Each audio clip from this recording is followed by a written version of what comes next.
Good morning, student. Today we are going to start our next topic, that is variable. In our last lecture, we have discussed about the classification and basis of classification, that how we could classify our data. And today we are going to discuss about the variable, that what is variable. So start with it. Variable is a phenomena which is capable of being measured and changes its value over time is called a variable. ठीक है कि variable क्या है, एक ऐसा phenomena, एक ऐसी quantity जिसको हम मेजर करते हैं एंड जिसको हम चेंज कर सकते हैं ओवर अ टाइम। ठीक है, मतलब क्या है वेरिएबल?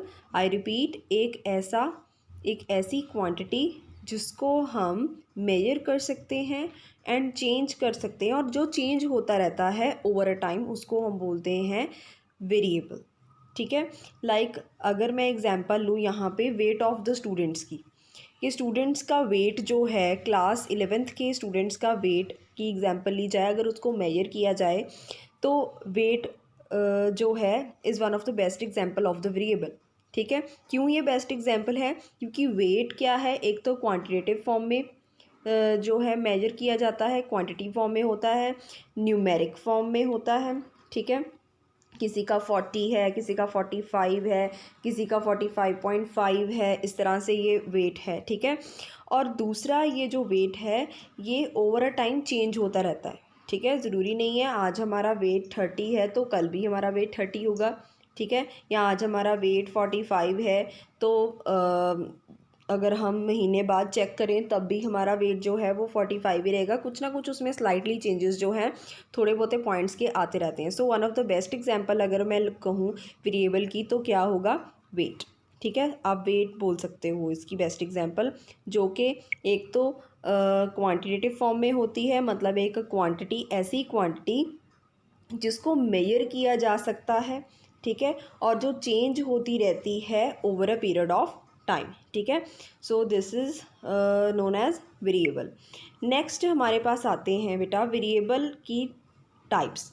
ठीक है, वेरिएबल जो है हमारे पास दो तरह के मेनली वेरिएबल है। कौन कौन से हैं? Discrete variable and continuous variables.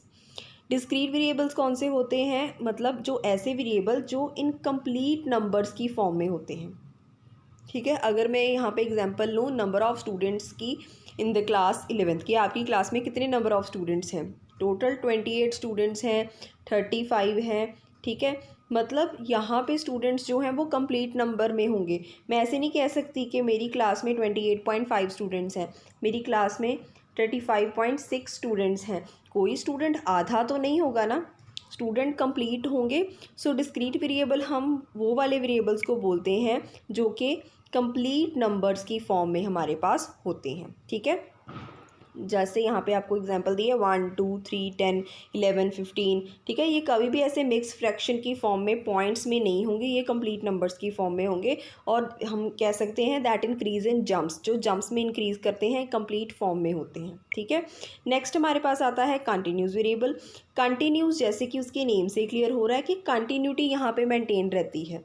ठीक है, 5.1 5.2 5.8 6.8 6.9 6.54, मतलब कॉन्टीन्यूटी मेंटेन है, कहीं पे भी यहाँ पे कंप्लीटनेस शो नहीं हो रही है। ठीक है, मतलब variables that assume a range of values, जो अज्यूम करते हैं रेंज ऑफ वैल्यूज़ और जो इंक्रीज़ होते हैं बट जंप्स में इंक्रीज़ नहीं होते, वो कंटिन्यूटी मेंटेन करके रखते हैं, कंटिन्यूसली इंक्रीज़ होते हैं या फिर फ्रैक्शंस में भी हो सकते हैं, उसको हम बोलते हैं कंटिन्यूस वेरिएबल। यहाँ पे एग्जांपल हम ले सकते हैं हाइट की। ठीक है, हाइट हमारी जो है वो कैसे हो सकती है? इस तरह से हो सकती है, 5.4 हो सकती है, 5.2 हो सकती है। ठीक है, इसको हम इस तरह से रेंज कर सकते हैं, या फिर हम उसको रेंज में लेके आ सकते हैं कि हाँ जी 10 to 15 के बीच में, 15 to 20 के बीच में है। ठीक है, ये क्या है? कंटिन्यूस वेरिएबल है जहाँ पे कंटिन्यूटी मेंटेन रहती है। तो मेन फ़र्क जो है डिस्क्रीट और कंटिन्यूस वेरिएबल्स में यही है कि डिस्क्रीट वेरिएबल्स कौन से होते हैं? जो इनकम्प्लीट नंबर्स में होते हैं, और कंटिन्यूस वेरिएबल्स कौन से होते हैं? जो कंटिन्यूस होते हैं, जो फ्रैक्शंस में भी हो सकते हैं, पॉइंट्स में भी हो सकते हैं। जहाँ पे एग्जांपल हम लेंगे हाइट की, यहाँ पे हम एग्जांपल लेंगे नंबर ऑफ़ स्टूडेंट्स की। Clear with that? नेक्स्ट उसके बाद जो हमारे पास आता है दैट इज़ रॉ डाटा। कि रॉ डाटा किसको बोला जाता है? ठीक है, आपकी क्लास में अगर वैसे ही मैं मार्क्स लिख लूँ स्टूडेंट्स के, मैंने कोई नंबरिंग नहीं की, मैंने कोई उनको सीरियल वाइज में नहीं लिखा, मैंने सीधा पहले बेंच से बच्चे को उठा के मार्क्स जो है उससे पूछने शुरू कर दिए, हाँ जी फर्स्ट बेंच वाले के 30, देन 25, देन 15, देन किसी से भी पीछे वाले बेंच से पूछ लिए, ठीक है, देन सेंटर वाली लाइन में से किसी के मार्क्स पूछ लिए। मैंने ऐसे हैप्पीज़ार्ड वे में मैंने उनसे मार्क्स पूछे हैं। तो ये जो मैंने डाटा यहाँ पे कलेक्ट किया है वो कोई सिस्टमेटिक फॉर्म में नहीं है, वो डाटा जो है क्रूड फॉर्म में है, जिसको हम बोलेंगे रॉ डाटा है। इसको मैंने अभी अच्छी से क्लासीफाई नहीं किया, इसको ऑर्गेनाइज नहीं किया, इसको अरेंज नहीं किया। सो वो वाला डाटा जो ऑर्गेनाइज नहीं होता, अरेंज नहीं होता, क्रूड फॉर्म में होता, उसको हम बोलते हैं रॉ डाटा। जैसे कि यहाँ पे आपको नीचे दिया है that marks obtain bye 30 students of 11th in statistics, ठीक है। तो ये हमारे पास क्या है, रॉ डाटा है, सिर्फ मार्क्स है, ना ही मैंने इसकी कोई वारिफिकेशन की है कि सीरियल नंबर भी नहीं, सीरियल नंबर में मैंने इसको नहीं दिया है, ना ही मैंने कोई क्लासिफिकेशन की है कि बिलो 20 इतने स्टूडेंट्स के मार्क्स हैं, ठीक है, बिलो 30 इतने स्टूडेंट्स के मार्क्स हैं, बिलो 40 इतने स्टूडेंट्स के हैं, बिलो 50 इतने स्टूडेंट्स के हैं, बिलो 60 इतने स्टूडेंट्स के हैं। मैंने कोई क्लासिफिकेशन नहीं की, मैंने इसको कोई अरेंज नहीं किया। तो ये डाटा जो यहाँ पे आपको दिया गया है this is the raw data, जो कि अनऑर्गेनाइज्ड वे में है, फॉर्म में है। नेक्स्ट उसके बाद आ जाती है हमारे पास टाइप्स ऑफ सीरीज़, ठीक है। ये आपको सिर्फ ब्रीफ में इनकी इन्फॉर्मेशन होनी चाहिए कि सीरीज़ किस तरह की होती है। हम इसको एग्जांपल वाइज कर लेंगे। यहाँ पे आपको इसको बिल्कुल इसकी डेफिनेशंस ऐसे लर्न करने की ज़रूरत नहीं है, आप सिर्फ इसकी एग्जांपल समझिए। टाइप्स ऑफ सीरीज़ मेनली हमारे पास दो तरह की हैं, individual series and frequency series. आपको थोड़ा बहुत इनके बारे में पता भी है क्योंकि आपने लास्ट जो है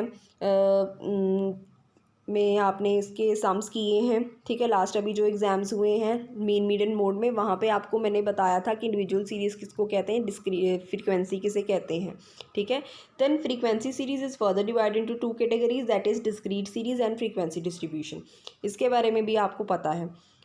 सो स्टार्ट करते हैं। सबसे पहला आता है इंडिविजुअल सीरीज़। इंडिविजुअल सीरीज़ कौन सी होती हैं, कुछ ऐसी आइटम्स जिनको लिस्ट किया जाता है सिंगली, जो सिंगली लिस्टेड होती हैं, ठीक है, सिंगल फॉर्म में दी होती है। जैसे एक्स दी होती है, आपको कोई सीरीज़ दी है 10, 20, 30, 40, ठीक है, इस तरह से 45, ये क्या है, इंडिविजुअल सीरीज़ हैं जो कि सिंगली एक लिस्ट फॉर्म में हमारे पास होती हैं। Like marks obtain bye 30 student in a class, कई बार ये ऐसे सीरियल वाइज में भी हमें मिल जाता है, इसको भी हम इंडिविजुअल सीरीज़ ही बोलते हैं, ठीक है। नेक्स्ट यहाँ पे देखो आगे इसकी दो आ जाती हैं वेज़ की, किस तरह से ये इंडिविजुअल सीरीज़ हमें प्रेजेंट की जाती हैं। ये हमें टू वेज़ में प्रेजेंट किए जाते हैं। First one is serial number की फॉर्म में, कि इनको सीरियल ऑर्डर में किया जाता है, वो चाहे हम उसको सीरियल नंबर डाल दें चाहे रोल नंबर डाल दें, ठीक है। यहाँ पे एग्जांपल इसकी दी है कि 30 स्टूडेंट्स के मार्क्स हमें शो किए गए हैं 1 से लेके 30 तक, और उनको हमने सीरियल ऑर्डर में रखा है। और ये हमें जो यहाँ पे इंफॉर्मेशन दी है that is a individual series, ये हमारे पास इंडिविजुअल सीरीज़ है। क्लियर। दूसरी फॉर्म इसकी है कि दूसरी तरह हम इसको कैसे रख सकते हैं, असेंडिंग ऑर्डर में और डिसेंडिंग ऑर्डर में। जब मैंने आपको मीन और मीडियन के सम्स करवाए थे, तब जब इंडिविजुअल सीरीज़ के सम करवाए थे, तो मैंने सबसे पहले ये बोला था कि आप या तो इसको असेंडिंग में कर लो या डिसेंडिंग में और कर लो, ठीक है। तो आप इस तरह से भी इसको रख सकते हैं। सो छोटे से लेके बड़े तक हमने उसको पहले अरेंज कर लिया, उसके बाद जो है आगे वाली प्रोसीडिंग करनी जो है वो स्टार्ट की है। तो ये हमारे पास दो तरह की इंडिविजुअल सीरीज़ है। मेनली इंडिविजुअल सीरीज़ हम दो तरह से प्रेजेंट करते हैं, सीरियल नंबर की के अकॉर्डिंगली एंड डिसेंडिंग और असेंडिंग ऑर्डर के अकॉर्डिंगली, ठीक है। नेक्स्ट उसके बाद आ जाता है हमारे पास फ्रीक्वेंसी सीरीज़। इंडिविजुअल सीरीज़ हमने कर ली है। फ्रीक्वेंसी सीरीज़ मैंने बोला था कि फ्रीक्वेंसी सीरीज़ की आगे दो टाइप्स हैं, discrete series and frequency distribution series. I think कुछ स्टूडेंट्स को कुछ पता भी होगा कि डिस्क्रीट सीरीज़ किसको बोलते हैं। सम्स लास्ट हमने किए हैं इसके रिगार्डिंग। डिस्क्रीट सीरीज़ देखिए, सबसे पहले data is presented in a way that exact measurement of items are clearly shown, कि डिस्क्रीट सीरीज़ में डाटा इस तरह से प्रेजेंट किया जाता है कि उसकी एग्जैक्ट मेजरमेंट जो है आइटम्स की वो क्लियरली शो हो जाए। यहाँ पे क्लास इंटरवल्स नहीं होते, there are no class intervals and particular item is numbered. हर एक आइटम को नंबर किया गया होता है। ठीक है, सो 3 फीचर्स हमारे पास इसके आ जाते हैं। पहला क्या है कि डाटा को प्रेजेंट किया जाता है एग्जैक्ट मेजरमेंट्स की फॉर्म में, इस तरह से प्रेजेंट किया जाता है कि एग्जैक्ट मेजरमेंट उसकी शो होती है। दूसरा, यहाँ पे किसी तरह के क्लास इंटरवल्स नहीं होते, पर्टिकुलर आइटम को नंबर किया जाता है। सो डिस्क्रीट सीरीज़ की डेफिनेशंस पढ़ने के बाद हम आते हैं इसकी एग्जांपल के ऊपर कि इस तरह की होती है डिस्क्रीट सीरीज़, जहाँ पे हमें 2 ऐसे लिस्ट दी होती हैं, एक होती है मार्क्स की, दूसरी होती है फ्रीक्वेंसी। इसको हम बोल देते हैं डिस्क्रीट सीरीज़। ठीक है, तो ये है हमारी डिस्क्रीट सीरीज की एग्जांपल। नेक्स्ट उसके बाद आता है फ्रीक्वेंसी डिस्ट्रीब्यूशन। यहाँ पे आइटम्स को एग्जैक्टली मेजर नहीं किया जा सकता। यहाँ पे आइटम्स की हमें क्या प्रोवाइड की होती है, रेंज प्रोवाइड की होती है। ठीक है, देखिए नेक्स्ट क्या है, data are classified into different classes with range, के डाटा को क्लासीफाई किया होता है डिफरेंट क्लासेस में उनकी रेंज के अकॉर्डिंगली, और ये जो रेंज है इसको बोला जाता है क्लास इंटरवल। ठीक है, ये जो आपको रेंज यहाँ पे बताया गया है कि एक रेंज में डाटा दिया गया है, लाइक 10 to 20 में कितने आते हैं, 20 to 30 में कितने आते हैं, ये जो आपको रेंज दी गई है this is known as the class interval, इसको हम क्लास इंटरवल बोलेंगे। ठीक है, यहाँ पे आपको एग्जांपल दे दी है क्लास इंटरवल की, सॉरी फ्रीक्वेंसी डिस्ट्रीब्यूशन की, जहाँ पे फ्रीक्वेंसी डिस्ट्रीब्यूशन सीरीज़ को किस तरह से शो किया जाता है क्लास इंटरवल्स की फॉर्म में। ठीक है, 10 to 15 मार्क्स जो हैं 4 स्टूडेंट्स के आए हैं, 15 to 20 की रेंज में मार्क्स जो हैं वो 5 स्टूडेंट्स के आए हैं, 30 to 35 में 4 के आए हैं, 35 to 40 में 2 के आए हैं। So this was the example of frequency series. ठीक है, देन आपको पता चल गया डिस्क्रीट सीरीज़ क्या होती है, फ्रीक्वेंसी डिस्ट्रीब्यूशन सीरीज़ क्या होती है, इंडिविजुअल सीरीज़ क्या होती है। देन ये जो हमारी फ्रीक्वेंसी डिस्ट्रीब्यूशन सीरीज़ है ये भी फर्दर कुछ क्लासेस में डिवाइड की गई है, जो कि हम आगे करेंगे। देखिए, frequency distribution is further divided into the 5 categories. कौन कौन सी हैं ये 5 कैटेगरीज? सबसे पहली है एक्सक्लूसिव सीरीज़। ये भी मैंने आपको लास्ट टाइम बताई है कि एक्सक्लूसिव सीरीज़ कौन सी सीरीज़ होती है। देखिए सिंपल वे में यहाँ पे लिखा है, exclusive series the series in which upper limit of one class interval. Upper limit और लोअर लिमिट किसे बोलते हैं? ये है अपर लिमिट और ये है लोअर लिमिट। अब समझिए, सो एक्सक्लूसिव सीरीज क्या है? एक ऐसी सीरीज़ जिसमें अपर लिमिट जो होती है वन क्लास इंटरवल की is the lower limit of another one class interval. मैंने उल्टा बोल दिया। देखिए, अपर limit of one class interval is the lower limit of next class interval. ये कैसे बनेगा? ये है हमारी लोअर लिमिट, ये है हमारी अपर लिमिट। ठीक है, यहाँ से हमने याद रखना है, पहले हम उल्टा बोल गए कि पहली क्या है, जो फर्स्ट वाली है वो लोअर लिमिट है, दूसरी वाली क्या है, अपर लिमिट है। सो एक्सक्लूसिव सीरीज़ का मतलब यहाँ पे क्या निकल के आता है कि जो अपर limit of one class interval है वो ही लोअर लिमिट बनती है नेक्स्ट क्लास इंटरवल की। ठीक है, सो इस तरह की सीरीज़ को हम क्या बोलते हैं? इस तरह की सीरीज़ को हम बोलते हैं एक्सक्लूसिव सीरीज़। ठीक है, इस तरह की सीरीज़ को हम बोलेंगे एक्सक्लूसिव सीरीज़, जिसमें अपर limit of first class interval will be the lower limit of next class interval. ठीक है, ये हो गई हमारी एक्सक्लूसिव सीरीज़। नेक्स्ट हमारे पास आता है इंक्लूसिव सीरीज़। इंक्लूसिव सीरीज़ में क्या होगा? अपर limit of class interval does not repeat itself. जो फर्स्ट क्लास इंटरवल है, upper limit first class interval की जो अपर लिमिट है वो दोबारा से रिपीट नहीं होगी। ठीक है, as a lower limit of next class interval. Exclusive series में हमारे पास क्या था कि जो अपर लिमिट थी वही हमारे पास लोअर लिमिट बनती थी, बट इंक्लूसिव सीरीज़ में ऐसा नहीं है। जो अपर लिमिट है वो दोबारा से as a lower limit repeat नहीं होगी। Lower limit next class interval की जो लोअर लिमिट है वो कोई और होगी। ठीक है, जैसे यहाँ पे आपको दिखाई दे रहा है 10 to 14, 15 to 19, 20 to 24। ये चीज़ देखो, यहाँ पे फ़र्क है। तो इस तरह का जब फ़र्क शो होता है तो हम उसको बोलते हैं इंक्लूसिव सीरीज़। नेक्स्ट हमारे पास आता है ओपन एंडेड सीरीज़। अब ओपन एंडेड सीरीज़ किसको बोलते हैं? In the open ended series the lower limit of first class interval, lower limit जो है फर्स्ट क्लास इंटरवल की, एंड अपर लिमिट ऑफ, ये जो है अपर लिमिट, ठीक है, lower limit of first class interval and upper limit of last class interval is missing, दी नहीं होती। ठीक है, या तो उसकी जगह पे बिलो लिखा होता है या फिर अबव लिखा होता है। सो ऐसे सम भी हमने किए हैं जहाँ पे हम ऐसा लिखते थे लेस देन, मोर देन या बिलो लिखा होता था। ठीक है, अबव लिखा होता था, तो वो जो सीरीज़ है उनको हम बोलते हैं ओपन एंडेड सीरीज़। ठीक है, सो ऐसी सीरीज़ जिसमें lower limit first class interval की and upper limit last class interval की मिसिंग हो, उसको हम बोलेंगे ओपन एंडेड सीरीज़। ठीक है, नेक्स्ट उसके बाद आ जाती है हमारी last type, that is cumulative frequency series. Cumulative frequency मैंने आपको लास्ट लेक्चर्स में भी बताया है कि क्यूमुलेटिव फ्रीक्वेंसी सीरीज़ कौन सी होती हैं। मतलब ऐसी frequencies which are continuously added corresponding to each class interval in the series, जो आगे आगे कंटिन्यूसली जो ऐड होती रहती हैं। ठीक है, जैसे ये हमारे पास शो की गई है फ्रीक्वेंसी, बट क्यूमुलेटिव फ्रीक्वेंसी कहाँ से आएगी हमारे पास, ये देखो जो आगे से आगे ऐड हो रही है, ये पहले 3 है फिर 11 होगी। 11 कैसे बनी है, 3 + 8। ठीक है, क्या बन गई 11। देन 20 कैसे बनी, 11 + 9, 24, 20 + 4, 24, 24 + 4।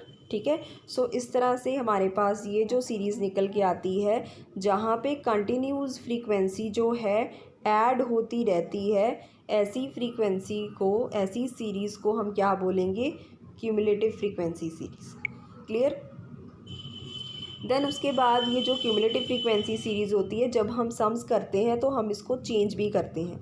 इस तरह के सम्स हमें आए थे पिछली बार, लेस देन वाले और मोर देन वाले, जहाँ पे हमें फ्रीक्वेंसी सीरीज़ दी होती थी, CF दी होती थी, और हम उस CF को F में चेंज करते थे। तो CF को F में चेंज करने का formula in the case of less than वाले में क्या होता था कि हम आगे आगे फ्रीक्वेंसी को ऐड करते जाते थे। ठीक है, एंड मोर देन वाले में क्या होता था कि हम लेस करते जाते थे। ठीक है, जो आगे हमें फ्रीक्वेंसी दी होती थी उसको लेस करते जाते थे और हमारे पास निकल के आ जाती थी F। ठीक है, सो ये चीज़ भी आपको पहले बता चुकी हूँ मैं। नेक्स्ट हमारी लास्ट इसमें आ जाती है mid value frequency series. Mid value किसको बोलते हैं, अगर हमें क्लास इंटरवल्स ऐसे दी हो 10 to 20, 20 to 30, अब इसके साथ तो सम करना पॉसिबल नहीं है, तो इसको हम सबसे पहले मिड वैल्यू में चेंज करते थे। कैसे करते थे, lower limit plus upper limit upon 2 करते थे, L1 + L2 upon 2, like 10 + 20 upon 2, फिर हमारे पास मिड वैल्यू निकल के आती थी। ठीक है, बट कई बार सम्स हमारे पास ऐसे आ जाते हैं जिसमें हमें पहले से ही मिड वैल्यू निकाल के दी होती है, तो उस मिड वैल्यू को हमने क्लास इंटरवल में चेंज करना होता है। तो मिड वैल्यू को जब हमने लोअर लिमिट और अपर लिमिट यानी कि क्लास इंटरवल में जब चेंज करना है, तो उसका फॉर्मूला हमारे पास क्या होता है, m-1/2 in the case of lower limit, and upper limit find out करनी है तो क्या होगा, m+1/2। ठीक है, m यहाँ पे क्या है, m यहाँ पे है मिड वैल्यू। ठीक है, 1/2 एंड 1, -1/2 + 1/2, और साथ में हमारे पास है आई का मतलब यहाँ पे क्या है, आई का मतलब है डिफरेंस बिटवीन मिड वैल्यूज़ के। मिड वैल्यूज़ में कितना डिफरेंस है, जहाँ पे अब मिड वैल्यू के बीच में कितना डिफरेंस दिख रहा है, 5 और 15 के बीच में कितने का डिफरेंस है, 5 और 15 के बीच में डिफरेंस है 10 का। ठीक है, तो फर्स्ट 1/2 को आई के साथ अगर लिखा है तो इसका मतलब क्या है, 1/2 को आई के साथ हमने क्या करना है, मल्टीप्लाई करना। 1/2 जो हमें यहाँ पे दिया है उसको हमने आई के साथ मल्टीप्लाई करना है। आई हमको बता दिया गया है क्या है, जो डिफरेंस है मिड वैल्यूज़ में, लाइक 15 और 5 में कितने का डिफरेंस है, 10 का डिफरेंस है। तो अगर 1/2 को 10 के साथ मल्टीप्लाई कर दिया जाए तो वो क्या बन के आ जाएगा, 10/2। ठीक है, तो हमारा फॉर्मूला क्या बन जाएगा, m-10/2 m + 10/2। ठीक है, देखिए क्या फॉर्मूला हमारा लग गया, m-10/2 in the case of lower limit, and L2 और अपर लिमिट निकालने के लिए जो हमारे पास फॉर्मूला है वो क्या बनेगा, m + 10/2। ठीक है, यही देखो यहाँ पे लगाया है अगर हमने मिड वैल्यू को क्लास इंटरवल में चेंज करना है। ठीक है, देखो L1 के लिए क्या लगा है 5 - 10/2, L2 के लिए क्या लगा है 5 + 10/2। 10/2 10/2 पता लग गया आपको क्यों लगाया है, क्योंकि मिड वैल्यू में जो डिफरेंस है वो 10 का है।